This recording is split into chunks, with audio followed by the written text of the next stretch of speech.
New to Forex trading? Here are 3 easy strategies to boost your confidence and skills. First up, the trend following strategy. This one's all about riding the waves of the market. Identify the trend using moving averages. If the price is above, it's bullish. Below, it's bearish. Enter the trade in the direction of the trend and exit when signs of reversal appear. Remember, don't swim against the current. Next, the support and resistance strategy. Picture support as the floor and resistance as the ceiling. Identify these levels where the price often reverses.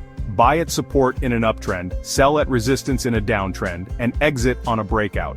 Keep an eye out for candlestick confirmations and always use a stop loss. Lastly, the moving average crossover strategy. Use 2 moving averages, a short-term and a long-term one. When the shorter one crosses above, it's a buy signal. Below, it's a sell signal. Exit when they cross back. This strategy shines in trending markets but can be tricky in sideways ones. General tips. Always manage your risk with stop-loss orders, practice on a demo account, and start small. Trading is a journey. Keep learning and stay patient. Happy trading, and let's make those pips count.